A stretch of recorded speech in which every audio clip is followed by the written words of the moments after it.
there is a slight inkling of monotheism. Almost all of the mystery religions are going toward monotheism, which is an attribute of mystery religion. But the only guys that have it, really, are the Hebrews. Right? The Hebrews and then later Teen Hodos and the Christians were monotheists. Where everybody else in the world is what? Multi-pagans, right?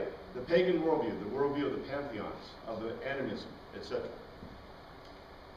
So, the way the world thinks and writes is moving toward that Greek rationalism. The first works in philosophy have logic, the first history is legal and historical, the first attempts to explain the world from a rational standpoint, which is scientific. Ancient people equal the pagan worldview. Spirits made everything happen. Men and gods are fated, chronos and pathos. Man can't control them. The gods are controlled by fate even. In the New Testament, is God controlled by fate? No. Is Jesus controlled by fate? No.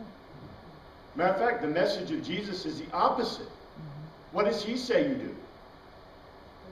Choose therefore where you'll be, right? Choose your sides. He who is not with me is against me, right? Which is a direct contradiction of the idea of faith. As a matter of fact, the idea, remember I told you before, there is no Greek word at all for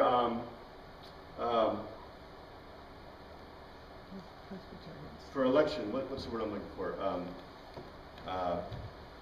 We don't call it faith in the New Testament, but it's used, not election. Somebody shut it out. It's on the tip of my brain.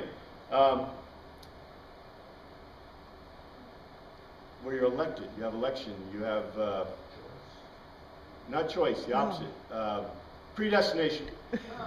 There is no word in Greek for predestination unless you want to use pathos, because the Greeks, everything was fated in the Greek worldview. Predestination means you are fated. You're fated. The message of the New Testament is the opposite of that. What's the Greek worldview? You are fated, right? The pagan worldview is you're fated. The view of the Christian worldview, the worldview of the Gospels, is the exact opposite. And by the way, there's no word in the Greek language to mean predestination. There is no word used in the New Testament that means predestination, because pathos isn't even found in the New Testament. And pathos is about the closest you can get. It means fate of man. Chronos is the fate of gods, which is in there, by the way. But not in terms of God. It talks in terms of the gods. In any case, Greek rationalism is what changed this. Men could influence the world. If you're not fated, what can you do? You can change. You can change things, right? Do you see this? This is really important. If you're not fated, you can change the world. You can influence the world. Men could change the world. That's science, right? Men could influence the world. That's histories about people. So that's why the Greeks started writing histories. Guess what? The Gospels are histories. You see this? The influence of Greek worldview. They're not mystic views, they are histories. The fabric of literature changed from writings about the gods and how to please them to the works of men. These are the first histories. Theodocles, Herodotus, the Gospels are some of the first histories. Because they're moving away from the idea that we need to write down about the gods and how to please the gods to basically what is the eyewitness of history? What is happening in the world? The historical documents, there are historical documents written in Greek, that's what we're talking about, and the language is critical. So let's talk about the language. Greek is significantly different than English or any other Germanic and Romance languages. It's not a Germanic Romance languages. It's more of an Oriental language, especially ancient Greek. It is a simple language. It is geometrically based. It has a sparse number of words compared to modern languages. Many words describe very complex concepts. Modern languages tend to use modifiers to differentiate. For example, in English, we basically have one word for love. We use that word for love in our dogs and our cats and our wives and our husbands and our children and our gods and our whoever, right? And our computers. And the food we eat. We use modifiers sometimes. In Greek, we have about, I don't know, I've never totally counted up, and I keep finding new ones, but about 14 words 8 basic ones and about 4 others that can be translated to love and like. I have a very specific word I can use to describe different types of love, and that's what I mean. Many words describe complex concepts, and they have specific words that have specific meanings. Unfortunately, in English, how are these words translated? All the same. All the same. Say, said, love, like, you know. And that's the problem, because in one case, when Jesus is talking about agape, which is the love of the gods, and in another case, Jesus is talking about phileo, which is a love between humans. And neither of the two can meet in Greek thought. Greek is similar to other ancient languages. Grammar is the key. The words are mnemonics. It has vowels, thank goodness, but it doesn't have any punctuation. There is no sentences, no paragraphs, no spaces between the words. See this? This is an example. You see that? Punctuation was not invented until around 1000 AD. The ancient Egyptians had some types of punctuation, but it really didn't get into, you know, the modern world until that point. All ancient literature is mnemonics. What do I mean by that? It was memorized first, and then you used the text to remind you of exactly what the words were. The Hebrew Torah is the same way today. If you go into a Hebrew synagogue and you go and they open the Torah scroll and someone reads it, there are 2 people standing behind them. They're the helpers. The person reading it has a little stylus. I don't remember what it's called. Anyway, a stylus that they move under the words, because there's no spaces, and in ancient Hebrew, there's no vowels either. And you can't have vowel appointments in a Torah scroll. So they have no vowels, they have none of these things. They have previously memorized the text. And they are simply using the mnemonic on the page to make sure they get it exactly right. And guess what? The 2 guys beside him, what do they do? Coach. They make sure they get it exactly right. And the problem is that they help with a lot of things. Now, I think, do I have time to get into it? Remember I told you that cost of stuff is expensive? So if you want to write something in the ancient world, this is what you did. I call a grammateus to my house. A grammateus is a person who brings parchment or papyrus. Parchment's made out of leather, basically. Papyrus is made out of pressed reeds, papyrus reeds. He brings those to my house, and he brings his ink, he brings his stylus, his quills, styluses in those times, his brushes, whatever he needs.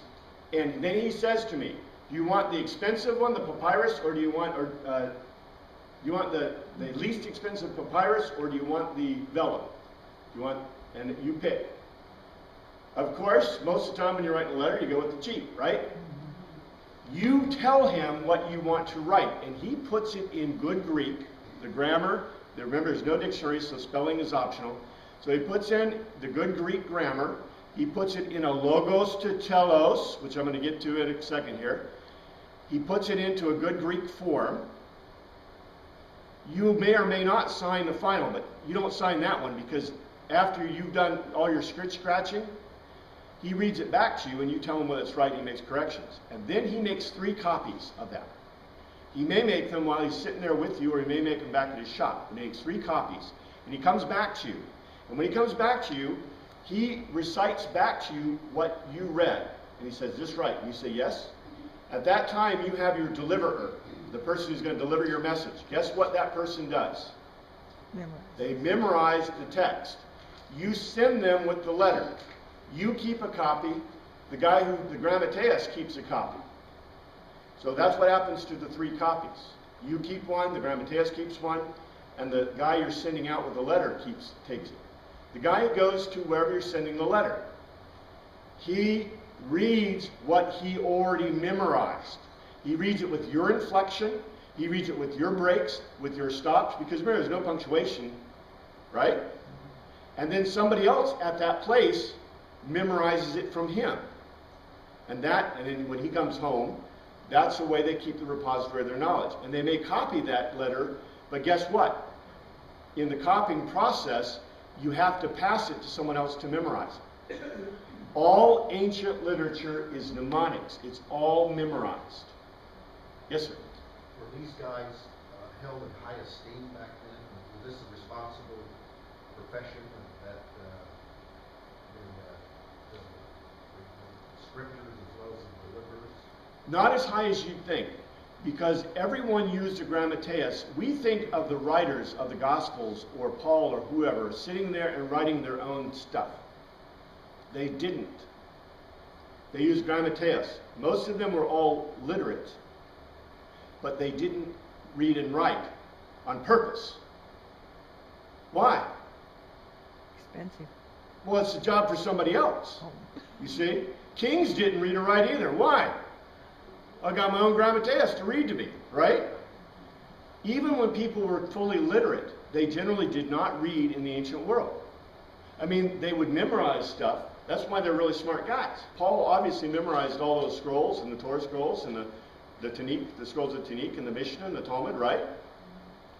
But he wouldn't. What he would do is, if he needed to hear one, he'd call on one of his disciples, his Methides, and say, "Hey, come here, learner, read it to me, recite it to me," right?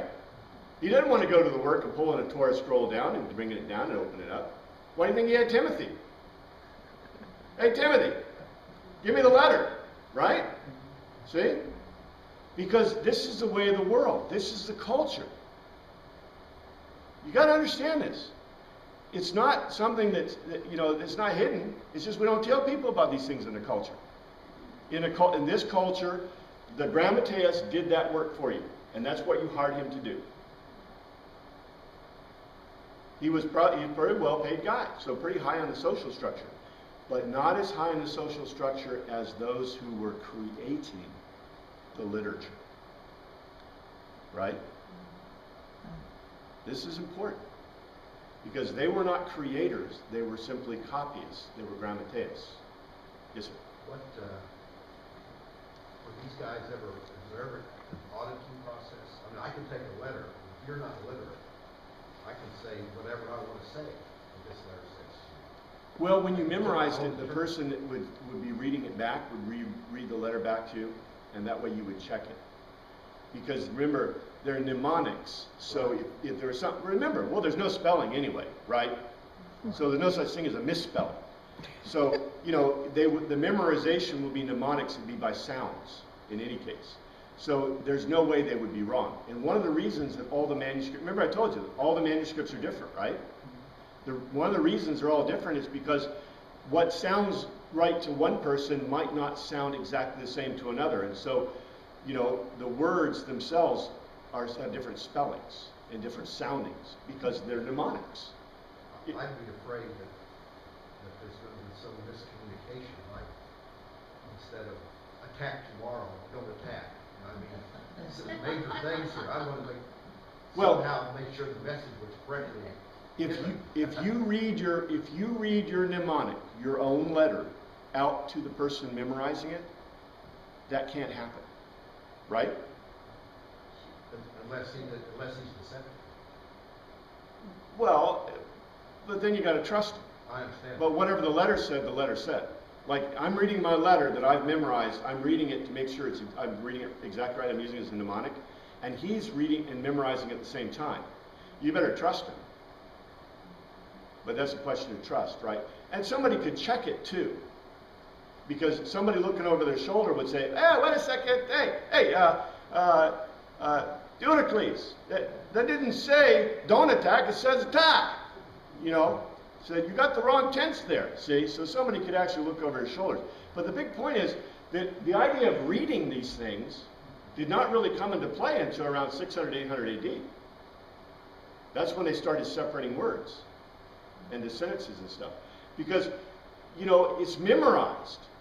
Why would you need to read it when it's memorized? This is kind of like the argument today, what students tell you all the time. Why should I memorize it? Because I can read it.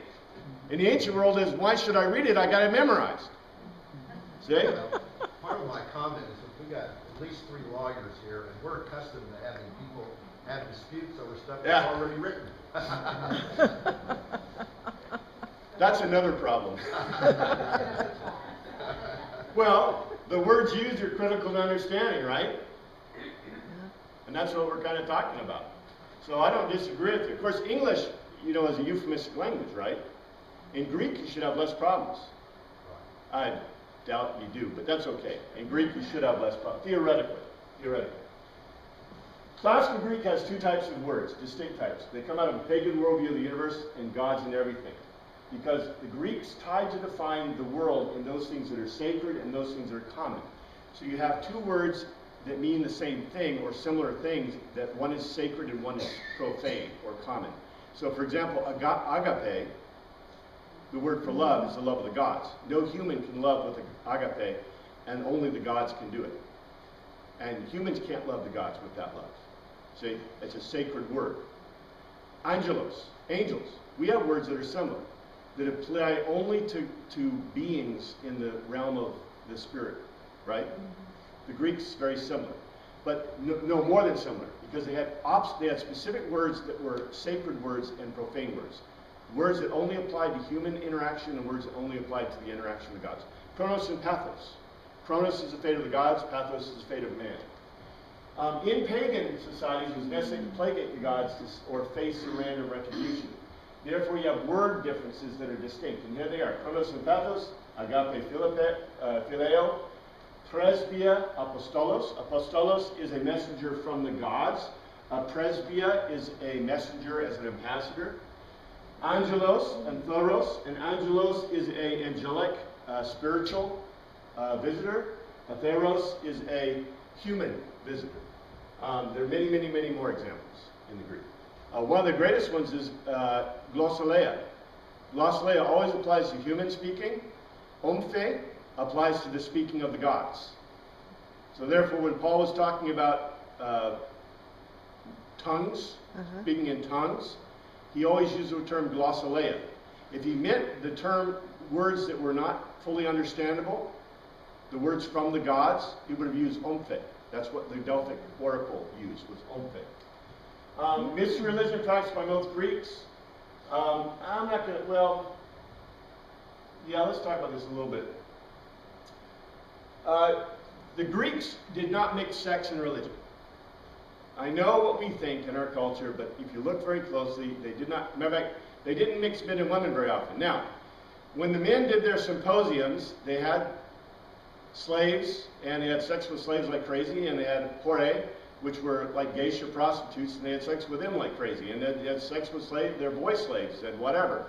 They had sex with anything that moved, not in a religious context. They kept it separate. So what we would consider Greek debauchery was a normative condition for them, but generally not in their religion.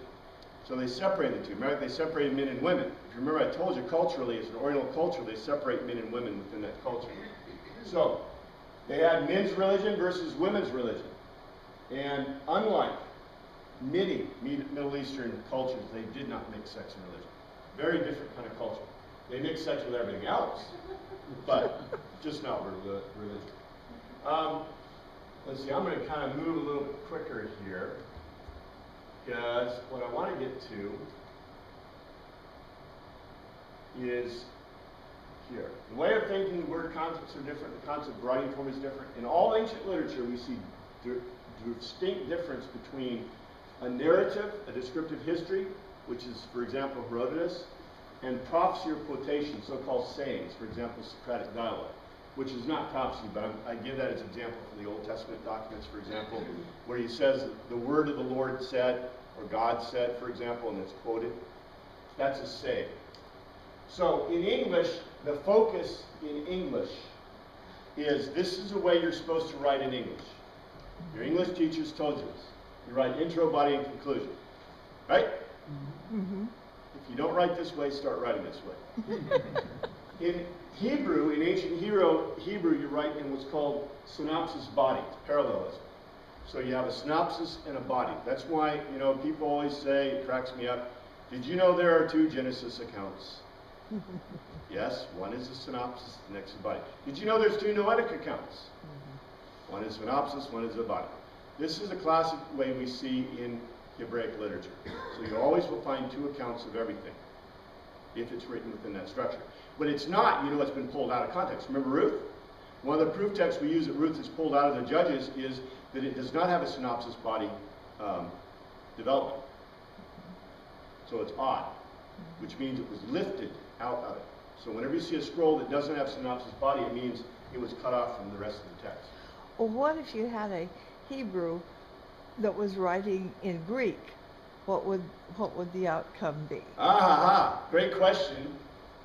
Remember, Greek is a logical argument to a telos. Mm-hmm.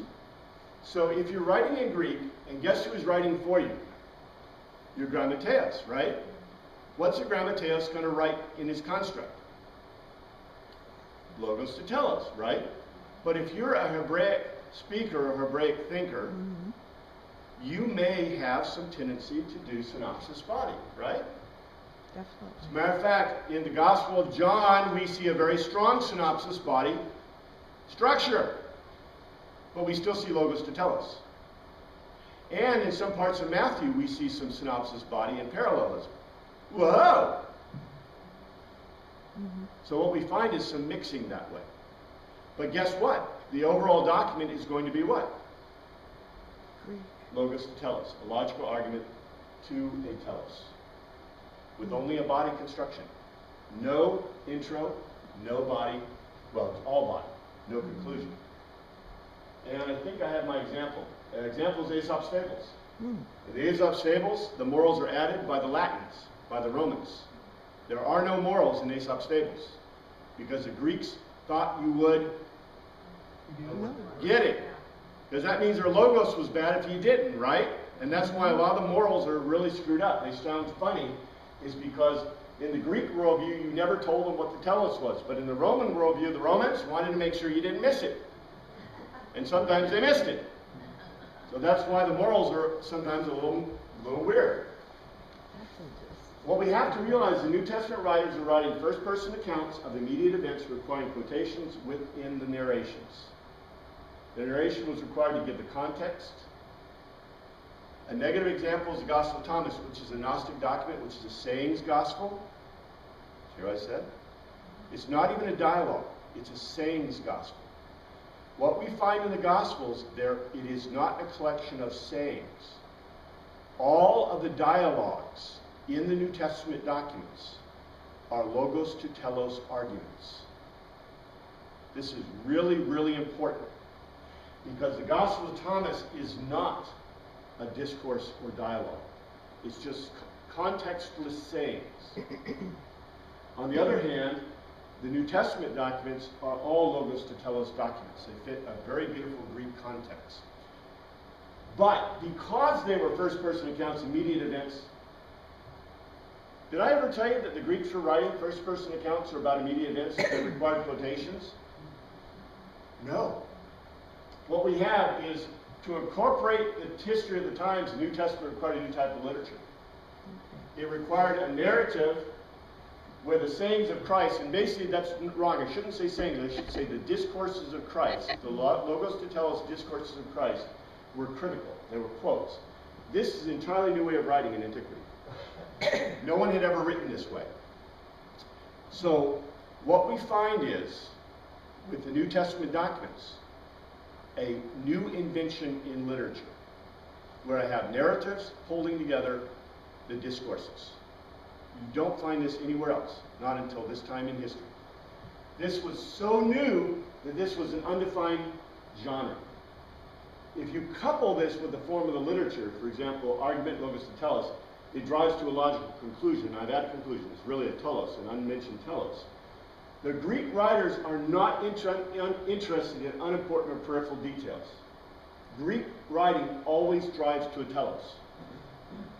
So, what you don't see in Greek literature, you do not see peripheral details, side explanations, multiple storylines. Each bit is a part of the whole. You don't see any wordy or unnecessary description. Each word is carefully chosen to drive to a telos. So, we'll look at this a little bit, but let me ask you a question. In a Greek logos to telos, does it matter how many or who was at the tomb? No. Does it matter how many or who were at the Last Supper? What matters? What he said. Well, what he said, but not necessarily exactly what he said. What matters is his logos to telos, right? The logos to telos of his argument. So, even now, I'm not going to say this, but you can infer this. This is okay. It doesn't even matter that the writer quoted exactly what was said. What was important in the details is what? That the logos to telos was communicated. Do you see this? And of course, we know this is true because every word in the New Testament in the Gospels can't be. The Gospels do not represent every word that Jesus Christ said, right? Right. John even tells us that. Yeah. Well, so does Matthew. It isn't a count of everything that ever happened or was, right? The thing is that it can't be. It's impossible. And therefore, how do you pick and choose that which you're going to use? In the Greek view, you provide a logos to telos. And it doesn't include peripheral detail, side explanation, local storylines. Every piece is part of the whole. It does not include wordy or unnecessary description. Each word carefully chosen to drive to the telos. What do you see? You see sufficient description within the narrative to frame the discourse, I should say discourse, not sayings, to drive to the telos. You see cohesive and specific word use and synthesis to develop an argument. The Gospels are not just a simple list of sayings bound by telling where Jesus was at the time. They are very complex documents that use logos to telos, Greek sense, Greek logical arguments, to drive to your understanding to a point. So we are at fault when we look at them as bumper stickers. When we pull out a saying and quote, Jesus wept, or Jesus said this, or Jesus said that. Outside of the context, what he said is meaningless. Do you know what I said? Outside of the context of the logos to telos, what Jesus said is meaningless. It's not a Gospel of Thomas, but it's just a collection of sayings. It's not bumper stickers. It's not political statements. Historical documents, you've got to balance the concept of the author in each gospel writing a neat history with the events surrounding the times. You say, how could this be possible? Could history be at odds with the argument? But an argument to telos is a means of organizing literature, just like intro, body, and conclusion is a means of organizing English literature. It affects the writing, but you can't question the objectivity of the writing. The point is to get across the logos to telos, and that's the whole point. So, our conclusion, Greek literature is different than our common English understanding of writing. The focus is the argument to a telos, and this is the only way that Greek literature can be appropriately analyzed. You cannot look at Greek literature in any other way, because if you do, you're looking at Aesop's fable and not getting the point, right? That's the whole point. So I think I have some more stuff that I want to skip over because let's just say next time we're going to look at the telos of Matthew. And I think I'm going to have to squish together the telos of Matthew and Mark that that's at all possible. Or I may have to skip one of the Gospels, but because I'll miss one class and we'll put it together. But in any case, that's our time, and thank you for your attention.